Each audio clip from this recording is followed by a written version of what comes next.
Um, Thank you everyone for checking out another segment of Straight No Chaser, where I get to talk sports and culture, oftentimes for fans, with the fans. Now, there's a lot going on in our country, both on the national level and the local level. We've got the third week of professional football here that's starting. We've got the start of the NBA finals that are starting tonight. The Lakers taking on the Miami Heat. We also have here on the local level, the Chicago Cubs and the Chicago White Sox that are in the middle of a pennant chase. So there's a lot going on, but nothing more important than what has been taking place on a national level. Most importantly, what transpired last night during last night's presidential debate. So there's been a lot of conversation around what transpired, some of the things that have been said. I know that there's some people out there with some strong opinions and thoughts. So before we get into it, before I dive into it, you know how we do it? You got it at home? Raise your glass. We're about to get into it. Straight No Chaser. So, but with that, let's see. Let me pull up some comments and thoughts on that. But those are my initial thoughts as far as being able to discern, you know, did I learn anything about either candidate last night? Anything new? The only thing I knew about either candidate was they have no hesitation going down and achieving another level of petty, because last night it was some of the pettiest it was some of the pettiest conversation, dialogue that I had seen. And I mean, I don't think anything was fruitfully gained after the first 7 minutes. And I think what set the tone, and I don't know if anyone caught this early on, and that was during their introductions, it was indicated that the two candidates had agreed not to shake hands coming out. That right there was the telltale sign that it was going to be a train wreck. It was going to be a shit show. That you knew it was going to go off the rails sometimes. If they can't even, in the spirit of putting our country first, come out and shake hands to at least acknowledge the other's presence in a healthy situation that started off in a healthy manner, that should have let you know that we were going to see things go off the rails. So that was one thing that right there just kind of said, oh my gosh, let me buckle up. Let's brace for this. Let's see, Takolbe, who would I choose as a moderator? Because Chris Wallace was garbage. Because Wallace was garbage. 100% agree. I really need to think about that, because I'm challenged, because I'd like to find someone. I thought Wallace would be great in terms of being able to be fair and balanced.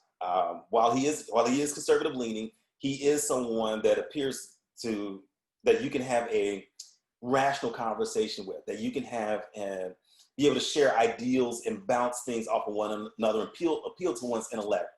Unfortunately, it seemed as if he didn't have the personality to be able to capture those two personalities and rein that in. And it just seemed like the further that it got along, it's as if you have children, you know, you give them an inch, they're going to take a foot. You give them a foot, they're going to be in the next bedroom. You know, you let them go in the bedroom, next thing you know, they're going to be outside. You know, the more you give, the more they're going to take. I think last night it was just take. And I'm not sure, while I felt like he had the ability cognitively to be able to monitor that conversation, I'm not sure if his personality was the right one. So I don't know off the top of my head somebody that I would feel would be fair and unbiased enough to moderate that. I think, you know, at this point, it's 2020. We have a reality show host as a president. We've got someone else as a presidential candidate. I say we bring in a reality host, strong personality. You know, let's get Samuel L. Jackson in there. Let's get Arnold Schwarzenegger. I don't care, you know, who it is. You know, if it's going to be a train wreck and go off the rails, maybe we should add some entertainment to it. You know, because at this point, what have we got to lose? I think last night we were a laughing stock on the highest level, on an international level, and I think if anything, it may have lowered our country's morale even lower. Because, you know, one of the overwhelming feelings that I got from looking at social media, talking to people in preparation for this was, wow, we have millions of people here in the United States, and this is the best that we came up with, these two. And I think that was something that, You know, if you think about that, that says a lot. That speaks volumes about how people are feeling about either candidate, no matter which side of the spectrum you are from a political standpoint. You know, people are still feeling that regardless of who's elected, there's still feeling a sense of hopelessness. So, you know, it's unfortunate that had to happen the way that it did last night. So I need to think about that. Let me think about some of the people that I've been able to follow and get some thought. And again, the clapbacks that to your point that Joe Biden had, that wasn't very Biden-esque. And I think the other piece that really hurts Vice President Biden is he comes across very calm and calculated. He's very low energy.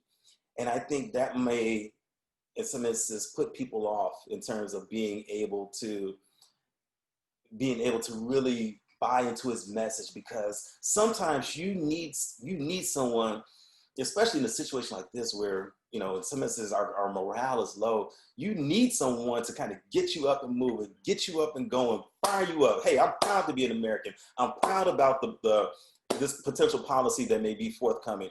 I'm proud about, you know, this. I'm excited about this candidate because these things X, Y, Z may change.